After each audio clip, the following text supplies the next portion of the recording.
J'étais une stagiaire timide.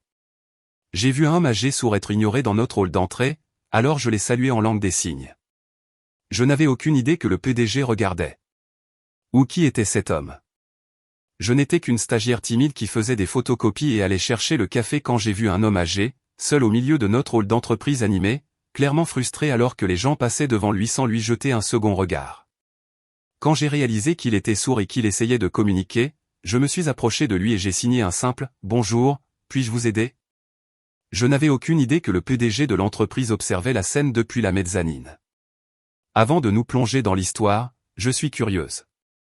Avez-vous déjà appris une compétence pour aider quelqu'un que vous aimez? Racontez-moi dans les commentaires ci-dessous. Et n'oubliez pas de vous abonner pour plus d'histoires inspirantes comme celle-ci. Maintenant, laissez-moi vous ramener à ce mardi matin qui a changé ma vie. Il y a 6 mois, j'étais la personne la plus invisible chez Meridian Communication. À 22 ans, j'étais une stagiaire débutante en marketing qui passait ses journées à faire des photocopies, à organiser les placards de fourniture et à essayer de me fondre dans le décor de l'une des agences de publicité les plus prestigieuses de Chicago.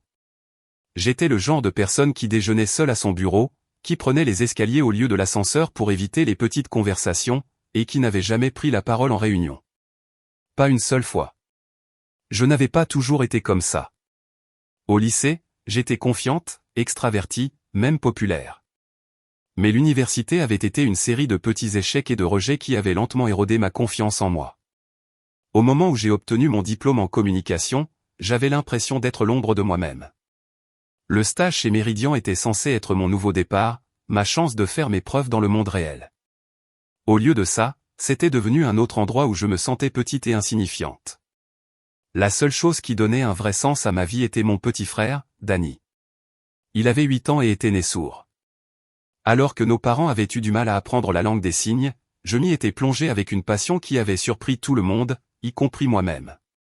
Je passais des heures à m'entraîner, à regarder des vidéos, à suivre des cours au centre communautaire. Danny est devenu ma motivation pour maîtriser quelque chose qui comptait, quelque chose qui pouvait faire une réelle différence dans la vie de quelqu'un. Quand j'ai commencé chez Meridian, je maîtrisais parfaitement la langue des signes américaine, ASL. C'était la seule compétence que je possédais dont j'étais vraiment fier, bien qu'elle n'ait jamais semblé pertinente dans ma vie professionnelle. Dans le monde de l'entreprise, des campagnes marketing et des présentations clients, ma capacité à communiquer avec la communauté sourde me semblait être un talent magnifique mais inutile, comme savoir jouer du violon dans un monde qui n'apprécierait que les guitares électriques. Le matin qui a tout changé a commencé comme tous les autres. C'était un mardi d'octobre et le bâtiment de Meridian bourdonnait de son énergie frénétique habituelle. Nous étions en pleine préparation d'une présentation client majeure et tout le monde était stressé, pressé et concentré sur ses propres tâches urgentes. J'étais posté à l'accueil, aidant à organiser le matériel pour la présentation, quand je l'ai remarqué. C'était un homme âgé, probablement dans la soixantaine-dizaine, impeccablement vêtu d'un costume bleu marine qui semblait cher et bien taillé. Ses cheveux argentés étaient parfaitement coiffés, et il se tenait avec une sorte de dignité tranquille qui témoignait d'une vie de succès et de respect. Mais il y avait quelque chose dans ses yeux, un mélange de frustration et de tristesse, qui m'a fendu le cœur. Il se tenait au bureau de la réception, essayant de communiquer avec Jessica, notre réceptionniste en chef. Jessica était une personne tout à fait gentille, mais elle était aussi incroyablement occupée et devenait clairement impatiente face à la barrière de communication. « Monsieur, je suis désolé, mais je ne comprends pas ce que vous essayez de me dire. Avez-vous un rendez-vous? Pouvez-vous écrire le nom de la personne que vous venez voir? » L'homme faisait des gestes, pointant vers les ascenseurs, sa bouche bougeant pour former ce que j'ai réalisé être des mots que Jessica ne pouvait pas entendre. Et puis je l'ai vu. Les mouvements subtils des mains, les expressions faciales, la façon dont il essayait d'épeler quelque chose avec ses doigts. Il signait. J'ai regardé avec une consternation croissante Jessica se tourner pour aider un autre visiteur, ignorant de fait le vieil homme. Il est resté là un moment, l'air perdu et de plus en plus affligé. D'autres employés passaient devant lui. Des directeurs de compte en costume coûteux. Des directeurs créatifs les bras chargés de panneaux de présentation. Des assistants juniors se précipitant vers des réunions. Aucun d'entre eux ne s'est arrêté. Aucun ne semblait remarquer que cet homme distingué avait besoin d'aide. Mon premier instinct a été de rester où j'étais. Je n'étais qu'une stagiaire. J'avais mes propres tâches à accomplir. Ma superviseure, Margaret, avait clairement indiqué que mon travail consistait à soutenir la préparation de la présentation, pas à m'impliquer dans les tâches de la réception. Mais en voyant les épaules de l'homme s'affaisser légèrement, en voyant la défaite s'insinuer dans sa posture, j'ai pensé à Danny. J'ai pensé à ce qu'il ressentait quand les gens l'ignoraient. Quand il le regardait comme si sa surdité le rendait invisible. J'ai fait un choix qui allait changer ma vie pour toujours. Je me suis dirigé vers le bureau de la réception, le cœur battant la chamade de nervosité. L'homme a levé les yeux quand je me suis approché, et j'ai pu voir la lassitude dans son regard, l'attente d'une autre personne qui essaierait de le presser ou d'ignorer ses besoins. J'ai pris une profonde inspiration et j'ai signé « Bonjour, je m'appelle Catherine. Puis-je vous aider ?» La transformation sur son visage fut immédiate et profonde. Ses yeux s'écarquillèrent de surprise et de soulagement, et un sourire se dessina sur ses traits. Le premier sourire sincère que j'avais vu de lui depuis qu'il était entré dans le bâtiment. « Vous signez ?» répondit-il, ses mains bougeant avec la grâce fluide de quelqu'un qui utilisait l'ASL depuis des décennies. Dieu merci. Je commençais à penser que personne ici ne serait capable de me comprendre. Je suis vraiment désolé que vous ayez eu des difficultés, ai-je signé en retour. Comment puis-je vous aider? Je suis ici pour voir mon fils, expliqua-t-il, mais je ne sais pas comment le joindre. Je n'ai pas de rendez-vous. Et la jeune femme à l'accueil, il fit un geste vers Jessica, qui aidait maintenant quelqu'un d'autre, elle semblait très occupée. Comment s'appelle votre fils, ai-je demandé. Je peux vous aider à le trouver. L'homme marqua une pause, et je pus voir une émotion complexe traverser son visage, un mélange de fierté et d'incertitude. Michael Hartwell, signa-t-il finalement. Mon cœur a failli s'arrêter. Michael Hartwell, le PDG de Meridian Communication, l'homme dont le nom figurait sur l'annuaire de l'immeuble, dont le bureau d'angle occupait tout le dernier étage, dont les rares apparitions dans les parties communes du bâtiment provoquaient une onde de nervosité parmi le personnel. Monsieur Hartwell est votre fils, ai-je signé, en essayant de ne pas laisser paraître ma surprise. Oui, confirma-t-il. Je sais qu'il est très occupé, mais j'espérais, eh bien, j'étais dans le quartier, et j'ai pensé que je pourrais peut-être le voir juste quelques minutes. Je pouvais voir la vulnérabilité dans son expression, la façon dont il essayait de paraître décontracté à propos de ce qui était clairement une visite importante. C'était un père qui voulait voir son fils. Et j'ai réalisé, avec un sentiment de tristesse grandissant, qu'il ne se sentait probablement pas tout à fait le bienvenu sur le lieu de travail de son propre fils. Bien sûr, ai-je signé. Laissez-moi voir ce que je peux faire. Voulez-vous vous asseoir pendant que je passe quelques appels? Je l'ai guidé vers le confortable coin salon du hall, m'assurant qu'il avait une vue claire sur moi pour que nous puissions continuer à communiquer. Puis j'ai fait face à mon premier défi majeur. Comment une humble stagiaire peut-elle organiser une rencontre entre un visiteur et le PDG de l'entreprise? J'ai commencé par l'assistante de direction de Monsieur Hartwell, une femme redoutable nommée Patricia, qui gardait l'accès au PDG comme un dragon protégeant son trésor. Quand j'ai appelé son poste, sa voix était sèche et professionnelle. Bureau de Monsieur Hartwell. Patricia à l'appareil. Bonjour, Patricia. C'est Catherine Walsh, du programme des stagiaires. J'ai un visiteur ici dans le hall qui dit être le père de Monsieur Hartwell et il aimerait le voir si possible. Il y eut une longue pause. Son père? Oui, madame. Un monsieur âgé, très bien habillé. Il attend dans le hall. Une autre pause, plus longue cette fois. Je dois vérifier avec Monsieur Hartwell. Pouvez-vous faire patienter le visiteur? Bien sûr. Merci. J'ai raccroché et je suis retourné voir Monsieur Hartwell, Robert, comme il s'était présenté, pour lui faire savoir que nous travaillions à organiser la rencontre. Pendant que nous attendions, nous avons parlé, ou plutôt, nous avons signé, et j'ai découvert que Robert Hartwell était l'une des personnes les plus intéressantes que j'ai jamais rencontrées. Il m'a parlé de sa carrière d'architecte, de la façon dont il a conçu plusieurs des bâtiments qui composent maintenant la skyline de Chicago. Il m'a parlé de sa défunte épouse, la mère de Michael, qui avait été enseignante à l'école pour les sourds de l'Illinois. Il m'a parlé des défis d'élever un fils entendant en tant que parent sourd, et de la fierté qu'il ressentait pour le succès de Michael, même s'il ne se voyait pas aussi souvent qu'il l'aurait souhaité. Il a toujours été ambitieux, signa Robert. Son expression était un mélange d'admiration et d'inquiétude.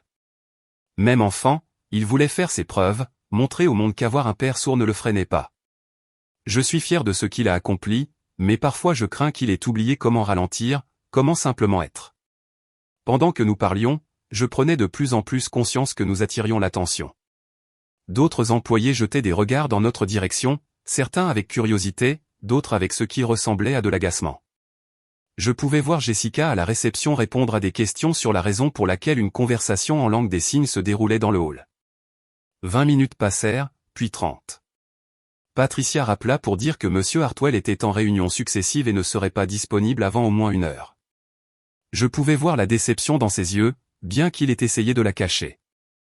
Peut-être que je devrais revenir une autre fois, signa-t-il. Je ne veux pas déranger. Vous ne dérangez pas, l'ai-je assuré. Voulez-vous attendre un peu plus longtemps? Je peux vous faire visiter le bâtiment si vous le souhaitez. Nous avons de belles œuvres d'art aux étages supérieurs. Son visage s'illumina. J'adorerais ça. Je n'ai pas vu où Michael travaille. Et c'est ainsi qu'a commencé ce qui serait plus tard décrit comme la visite de bâtiment la plus non autorisée de l'histoire de Meridian Communication. J'aurais dû organiser le matériel de présentation. J'aurais dû faire des photocopies et mettre à jour des feuilles de calcul. Au lieu de ça, j'ai passé les 2 heures suivantes à faire une visite complète de l'entreprise de son fils à Robert Hartwell. Nous avons commencé par le département créatif où j'ai présenté Robert à certains des graphistes et des rédacteurs. La plupart d'entre eux étaient polis mais clairement occupés, offrant des salutations rapides avant de retourner à leur travail. Mais quelques-uns étaient vraiment intéressés de le rencontrer, surtout quand j'ai expliqué qu'il était architecte et qu'il pouvait apprécier les éléments de design de leur campagne. J'ai traduit les conversations, aidé Robert à comprendre le travail qui était fait, et j'ai vu son visage s'illuminer de fierté en apprenant davantage sur l'entreprise que son fils avait bâtie. Nous avons visité l'étage de la gestion des comptes où Robert était fasciné par les stratégies de relations clients. Nous nous sommes même arrêtés à la salle de pause où il a partagé des histoires sur les cafés qu'il fréquentait dans sa jeunesse. Tout au long de la visite, j'étais parfaitement consciente que je négligeais mes tâches assignées. Mon téléphone vibrait avec des SMS de plus en plus urgents de Margaret, ma superviseure, me demandant où j'étais et me rappelant les tâches que j'étais censé accomplir. Mais chaque fois que je regardais le visage de Robert, que je voyais la joie et l'intérêt dans ses yeux alors qu'il découvrait le monde de son fils, je ne pouvais pas me résoudre à écourter la visite. C'est lors de notre visite au département d'analyse marketing que je l'ai remarqué pour la première fois. Michael Hartwell se tenait sur la mezzanine qui surplombait l'étage principal, partiellement caché derrière un pilier. Il nous regardait son père interagir avec ses employés, me regardait traduire les conversations et faciliter les liens. Je ne pouvais pas voir clairement son expression de cette distance, mais quelque chose dans sa posture suggérait qu'il était là depuis un moment. Mon cœur s'est mis à battre la chamade. Le PDG me regardait faire une visite non autorisée alors que j'étais censé travailler sur le matériel de présentation. J'allais probablement me faire virer et j'allais certainement causer des ennuis à Robert pour avoir perturbé le lieu de travail. Mais quand j'ai regardé à nouveau quelques secondes plus tard, il avait disparu. Nous avons continué la visite, visitant les salles de conférence où se déroulaient les présentations clients majeures, la bibliothèque où les campagnes primées de l'entreprise étaient exposées, et enfin l'étage de la direction. Robert était particulièrement intéressé par cette zone, posant des questions sur les processus de prise de décision et la structure de direction de l'entreprise. Michael a construit tout ça, signa-t-il, regardant autour de la suite de direction élégante avec ses boiseries polies et ses œuvres d'art originales. C'est exact, ai-je confirmé. L'entreprise a énormément grandi sous sa direction. Tout le monde ici a beaucoup de respect pour lui. Robert hocha la tête. Mais je pouvais voir quelque chose de mélancolique dans son expression. Je suis fier de lui, signa-t-il. J'aimerais juste. Qu'est-ce que vous aimeriez, ai-je demandé doucement. J'aimerais mieux le connaître en tant qu'adulte. Quand il était jeune, nous étions très proches. Mais en grandissant, surtout après la mort de sa mère, il a semblé sentir qu'il devait s'occuper de tout lui-même. Il a cessé de demander de l'aide, a cessé de partager ses problèmes avec moi. Je pense qu'il pensait que ma surdité me rendait fragile, qu'il devait me protéger de ses soucis. Mon cœur se serra pour eux deux. Pour Robert, qui aimait clairement son fils profondément, mais se sentait exclu de sa vie. Et pour Michael, qui avait probablement essayé d'être fort et indépendant, mais avait par inadvertance créé une distance entre eux. Il était près de 15 heures lorsque nous sommes finalement retournés dans le hall. L'heure de la réunion prévue pour Robert était passée depuis longtemps, et je pouvais voir qu'il commençait à accepter qu'il ne verrait pas son fils aujourd'hui. Merci, Catherine, signa-t-il, ses mains bougeant avec une gratitude sincère. C'était merveilleux.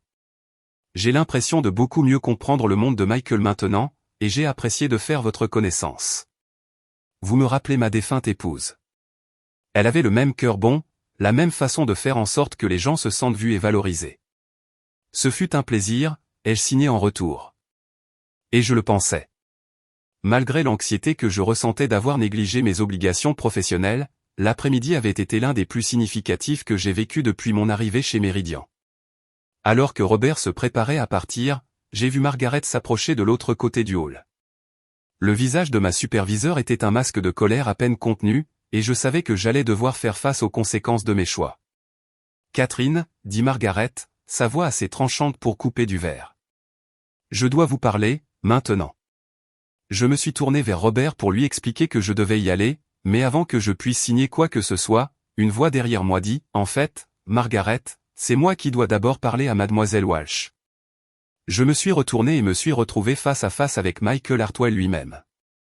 Il était grand, probablement au début de la cinquantaine, avec les mêmes yeux intelligents que son père, et un air d'autorité tranquille qui expliquait clairement pourquoi il réussissait en affaires. Mais il y avait autre chose dans son expression, quelque chose qui ressemblait à une émotion soigneusement contenue.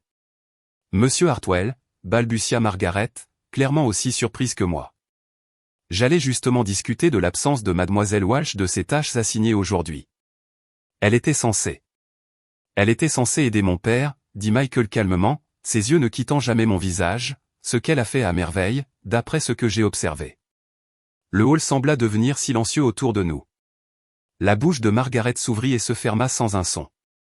Robert regardait alternativement son fils et moi avec une compréhension et une joie croissantes. « Papa, dit Michael, et pour la première fois, j'entendis sa voix s'adoucir. Il se tourna vers son père et commença à signer, lentement, avec une certaine maladresse, mais avec un effort et un soin évident. « Je suis désolé de t'avoir fait attendre.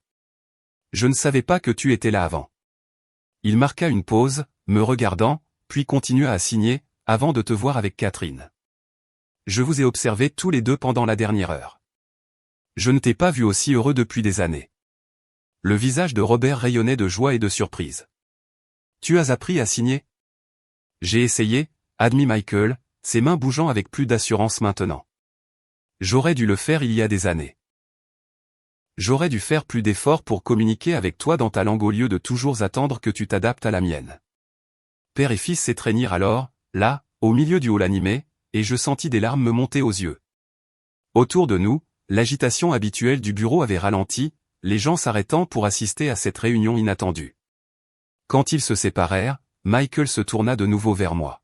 « Mademoiselle Walsh, pourrais-je vous parler dans mon bureau ? Il y a certaines choses dont j'aimerais discuter. » Mon cœur battait à tout rompre alors que je suivais Michael Hartwell jusqu'à l'ascenseur, avec Robert marchant à nos côtés. Margaret avait disparu, probablement pour digérer ce qui venait de se passer et comprendre comment gérer le fait que sa stagiaire venait d'être personnellement sollicitée par le PDG.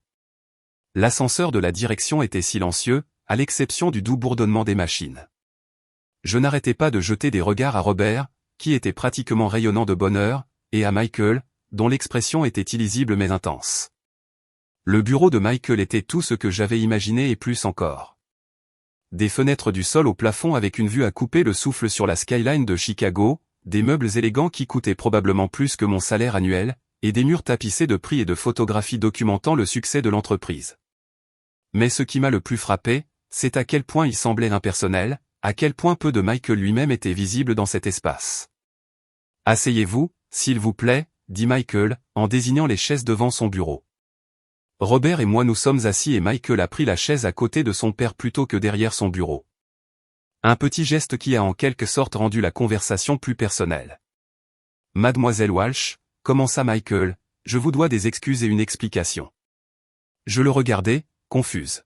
« Des excuses, monsieur ? C'est moi qui devrais m'excuser. Je sais que j'étais censé travailler sur le matériel de présentation et au lieu de ça, j'ai... » Il leva une main pour m'arrêter. « Vous avez fait exactement ce que vous auriez dû faire, ce que j'aimerais que plus de mes employés fassent. » Il fit une pause, regardant son père avec une expression qui était à la fois amour et regret. Mon père a visité ce bureau exactement 3 fois au cours des 10 années depuis que je suis devenu PDG. Chaque fois, il a été traité comme un inconvénient, une perturbation du travail important qui se déroule ici. Chaque fois, j'ai regardé de loin mes propres employés, des gens que je paie, des gens qui représentent mon entreprise, le faire se sentir mal à l'aise sur le lieu de travail de son propre fils. Robert tendit la main et toucha le bras de son fils, signant quelque chose que je ne pus pas tout à fait saisir. Michael hocha la tête et continua. Aujourd'hui, c'était différent. Aujourd'hui, j'ai vu une stagiaire de 22 ans abandonner ses tâches assignées pour passer 3 heures à faire en sorte que mon père se sente valorisé, respecté et inclus. Je l'ai vu traduire des conversations, faciliter des liens, et le traiter non pas comme un fardeau ou un obstacle, mais comme un invité d'honneur. Sa voix s'épaissit d'émotion. Je l'ai vu lui donner quelque chose que je ne lui ai pas donné depuis des années, le sentiment qu'il a sa place dans mon monde. Je sentis des larmes monter à mes yeux. Monsieur Hartwell, J'ai un frère plus jeune qui est sourd et je sais ce que l'on ressent quand les gens l'ignorent ou le traitent comme s'il était invisible. Je ne pouvais pas supporter de voir cela arriver à votre père. Et c'est exactement pour ça, dit-il, que je dois vous parler de votre avenir ici. Mon cœur se serra. Ça y est. Le licenciement en douceur. Je comprends si vous devez me laisser partir, dis-je doucement. Je sais que je n'ai pas fait mon travail assigné aujourd'hui. Michael parut sincèrement surpris. Vous laissez partir? Mademoiselle Walsh, je veux vous offrir un emploi. Un vrai travail, pas un stage. Je le fixais, certaine d'avoir mal entendu. Pardon, quoi? Ce dont j'ai été témoin aujourd'hui m'a montré quelque chose qui manquait à cette entreprise. Un véritable engagement envers l'inclusion et l'accessibilité. Nous parlons de diversité et d'inclusion dans notre déclaration de mission. Nous avons des politiques dans notre manuel de l'employé, mais nous ne le vivons pas. Nous ne l'incarnons pas. Je veux changer cela, et je veux que vous m'aidiez à le faire. Robert rayonnait, signant rapidement à son fils. Michael sourit et signa en retour, puis se tourna vers moi. Je crée un nouveau poste, directrice de l'accessibilité et de l'inclusion. Votre travail consisterait à vous assurer que Meridian Communication est vraiment accessible à tous, employés, clients et visiteurs. Vous développeriez des programmes de formation, créeriez des politiques et serviriez de porte-parole pour les personnes qui pourraient autrement être négligées ou exclues. Vous me rendriez compte directement. J'étais étourdi. Monsieur Hartwell, je ne suis qu'une stagiaire. Je n'ai pas d'expérience en ressources humaines ou en élaboration de politique. Je n'ai même pas encore mon diplôme. Je termine encore mon dernier semestre. Vous avez quelque chose de plus précieux que l'expérience. Vous avez de l'empathie. Vous avez la capacité de voir les gens comme des individus plutôt que comme des inconvénients. Et vous avez un ensemble de compétences qui pourraient transformer le fonctionnement de cette entreprise. Il fit une pause. Le poste serait assorti d'un salaire substantiel, de tous les avantages sociaux et de l'autorité nécessaires pour mettre en œuvre un réel changement. Je regardais Robert, qui vibrait pratiquement d'excitation, puis de nouveau Michael. Je ne sais pas quoi dire. Dites que vous y réfléchirez, suggéra Michael. Prenez le week-end. Mais j'espère que vous direz oui. Cette entreprise a besoin de quelqu'un comme vous. J'ai besoin de quelqu'un comme vous. Le reste de la réunion fut un tourbillon de détails sur le poste, de discussions sur le salaire et les avantages qui me firent tourner la tête, et de planification des changements culturels qui devraient avoir lieu dans toute l'organisation. Au moment où j'ai quitté le bureau de Michael, ma vie entière avait été bouleversée. Robert me serra dans ses bras pour me dire au revoir, signant ses remerciements encore et encore. Vous m'avez rendu mon fils, me dit-il. Et vous lui avez donné quelque chose dont il ne savait même pas qu'il manquait. Michael nous a accompagnés jusqu'à l'ascenseur et, alors que les portes se fermaient, il a dit, Catherine, merci de l'avoir vu, d'avoir vu ce qui était important. Je suis rentré chez moi ce soir-là et j'ai appelé mes parents, puis Danny, en essayant d'expliquer ce qui s'était passé. Danny était le plus excité de tous. Tu vas aider d'autres personnes sourdes au travail, signa-t-il lorsque je l'ai appelé en vidéo. C'est trop cool. Tu vas être comme une super-héroïne pour les gens comme moi. Son enthousiasme était contagieux. Et le lundi matin, je savais quelle serait ma réponse. J'ai commencé mon nouveau poste la semaine suivante. Ma première tâche a été de réaliser un audit d'accessibilité de l'ensemble du bâtiment et de toutes les politiques de l'entreprise. Ce que j'ai trouvé était à la fois décevant et motivant. Meridian Communication, comme de nombreuses entreprises, fonctionnait avec de bonnes intentions, mais peu de compréhension réelle de ce que signifiait vraiment l'inclusion. Au cours des 6 mois suivants, j'ai mis en œuvre des changements radicaux. Nous avons installé des systèmes d'alerte visuelle dans tout le bâtiment. Nous avons fait appel à des interprètes en ASL pour toutes les réunions et événements de l'entreprise. Nous avons créé des directives d'accessibilité pour tous les supports marketing et les présentations clients. Plus important encore, nous avons institué une formation obligatoire sur l'inclusion pour tous les employés, en commençant par l'équipe de direction. Les sessions de formation ont été une révélation pour toutes les personnes impliquées. J'ai fait venir des intervenants de la communauté sourde, dont Robert, qui a partagé ses expériences et aidé les employés à comprendre l'impact de leurs actions ou inactions. J'ai donné des cours de base de langue des signes pendant les heures de déjeuner et j'ai été étonné du nombre de personnes désireuses d'apprendre. Margaret, mon ancienne superviseure, était l'une de mes élèves les plus enthousiastes. Je n'arrête pas de penser à ce jour-là, m'a-t-elle dit après l'une de nos sessions de formation. J'étais tellement concentré sur la présentation, sur les tâches qui semblaient urgentes, que j'ai complètement manqué ce qui était vraiment important. Je ne veux plus jamais faire cette erreur. Les changements ne concernaient pas seulement l'accessibilité pour la communauté sourde.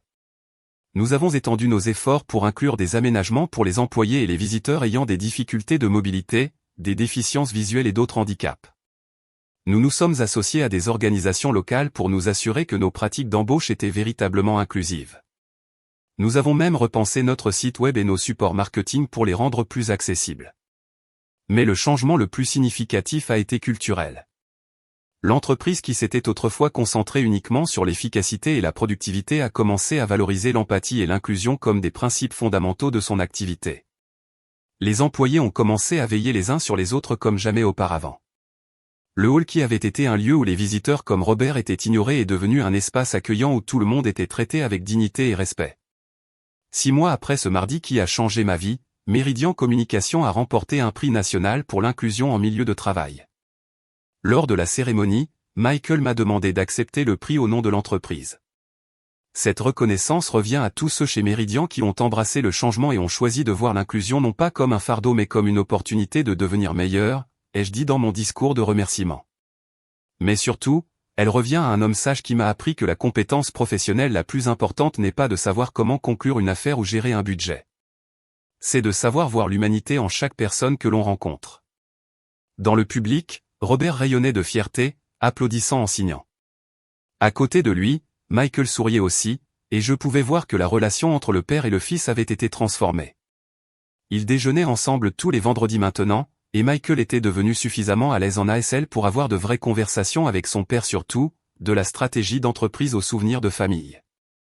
La stagiaire timide qui s'était sentie invisible avait trouvé sa voie en aidant les autres à trouver la leur. Et dans le processus, j'ai appris que parfois, la chose la plus puissante que vous puissiez faire est simplement de remarquer quelqu'un qui est négligé et de choisir de le voir, de vraiment le voir, comme l'être humain de valeur qu'il est.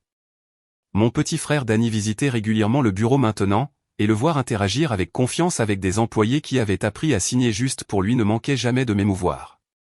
Il avait raison. J'étais devenue une sorte de super-héroïne. Pas du genre à porter une cape, mais du genre qui se bat pour un monde où tout le monde a sa place, où tout le monde est vu, où tout le monde compte.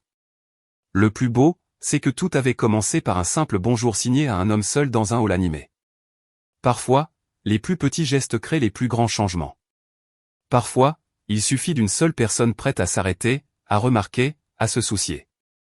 Et parfois, lorsque vous êtes assez courageux pour tendre la main à quelqu'un qui a été oublié, vous découvrez que vous ne changez pas seulement son monde, vous changez aussi le vôtre. Une histoire absolument magnifique sur la façon dont un simple acte d'inclusion peut transformer des vies et des organisations entières. Que pensez-vous de la décision de Catherine d'abandonner ses tâches assignées pour aider Robert? Dites-nous ce que vous en pensez dans les commentaires ci-dessous. Si vous avez été inspiré par cette incroyable histoire de compassion et de changement, veuillez montrer votre soutien en cliquant sur le bouton j'aime et n'oubliez pas de vous abonner pour plus d'histoires édifiantes qui célèbrent le pouvoir de la bonté humaine. N'oubliez pas de cliquer sur la cloche de notification pour ne jamais manquer une nouvelle vidéo. Merci d'avoir regardé et à la prochaine.